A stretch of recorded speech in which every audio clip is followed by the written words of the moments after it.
das penas, aplicação, sursi e livramento condicional. Olá, como vai? Na aula de hoje, vamos tratar sobre as penas no direito penal militar, a sua aplicação, a suspensão condicional das penas, o sursi, e o livramento condicional.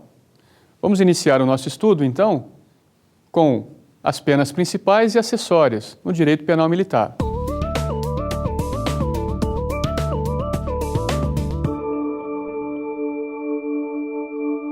A partir do título 5 do Código Penal Militar, encontram-se as normas gerais referentes às espécies de pena, sejam principais ou acessórias, bem como as regras para o cálculo e aplicação das penas. Existem inúmeras teorias acerca da pena, as quais podem ser resumidas em três: a absoluta, ou de retribuição, a relativa, ou utilitária, e a eclética, também conhecida como mista ou conciliatória. O legislador penal militar inspirou-se na teoria mista, que resulta da combinação da teoria absoluta e da relativa, ou seja, a pena é castigo ou retribuição e também prevenção por meio da intimidação. Portanto, a pena pode ser conceituada da seguinte maneira: pena é a sanção imposta pelo Estado através da ação penal ao criminoso, cuja finalidade é a retribuição ao delito perpetrado e a prevenção a novos crimes. Diversamente do Código Penal Comum, as penas principais previstas no artigo 55 do Código Penal Militar são a pena de morte, a reclusão, a detenção, a pena de prisão, o impedimento, a suspensão do exercício do posto, graduação, cargo ou função e, por fim, a pena de reforma. Assim, as penas principais podem ser classificadas em penas corporais, no caso da imposição de pena de morte, privativas de liberdade, no caso de imposição da pena de reclusão, detenção ou prisão, penas restritivas de liberdade, no caso da pena de impedimento, e as restritivas de direito, no caso da pena de suspensão do exercício do posto, da graduação, do cargo da função e no caso da pena de reforma. Vamos estudar cada uma dessas penas em espécie, começando pela pena de morte, prevista no artigo 56.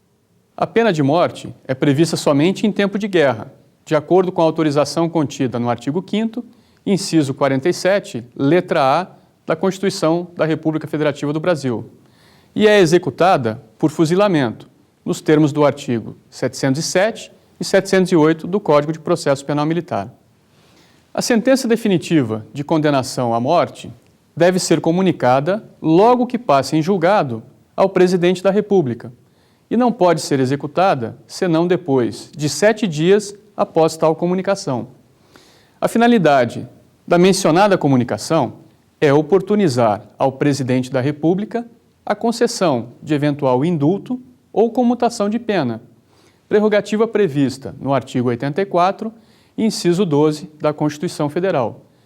Contudo, se a sentença definitiva é imposta em zona de operações de guerra, pode ser imediatamente executada quando exigir o interesse da ordem e da disciplina militares.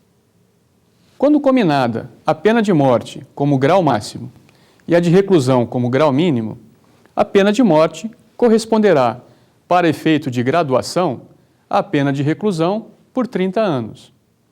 No caso do crime tentado, a pena de morte corresponderá, então, à pena de reclusão por 30 anos para fins de diminuição. Em relação à pena de reclusão e detenção, o Código Penal Militar não lhes diferenciou as características, estabelecendo tão somente os máximos e mínimos genéricos para cada uma dessas sanções. Assim, o mínimo da pena de reclusão é de 1 ano e o máximo de 30 anos. O mínimo da pena de detenção é de 30 dias, enquanto o máximo é de 10 anos, conforme regra contida no artigo 58 do Código Penal Militar. Note-se que o mínimo da pena de detenção é de 30 dias e não de 1 mês, como previsto e adotado no Código Penal Comum. A fixação desses limites se faz necessária no Código Penal Militar, uma vez que vários tipos penais contemplam apenas o limite máximo da pena. Por exemplo, no crime de ameaça, previsto no artigo 223, o legislador estabeleceu a seguinte pena: detenção até 6 meses, se o fato não constituir crime mais grave. Portanto, o limite mínimo da pena de detenção estabelecida para o delito de ameaça será de 30 dias, nos termos do artigo 58, segunda parte. Em relação à pena de prisão, prevista no artigo 59 do CPM, será aplicada somente ao militar da ativa e por meio de conversão, contida expressamente na sentença condenatória nos seguintes casos.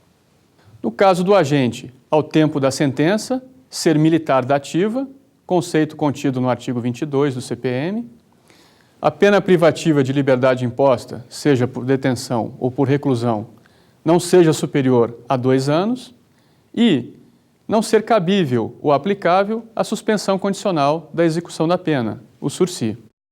A mencionada norma penal prevê ainda que a pena de prisão seja cumprida pelo oficial em recinto de estabelecimento militar e pela praça em estabelecimento penal militar, onde ficará separada dos presos que estejam cumprindo pena disciplinar ou pena privativa de liberdade por tempo superior aos 2 anos. No caso em que o militar for sentenciado à pena de prisão superior a 2 anos, esta será cumprida em penitenciária militar e, na falta dessa, em estabelecimento prisional civil, ficando o recluso ou o detento sujeito ao regime conforme a legislação penal comum, cujos benefícios e concessões também poderá gozar. Jorge Alberto Romeiro defende que, na falta de penitenciária militar, o militar da ativa deverá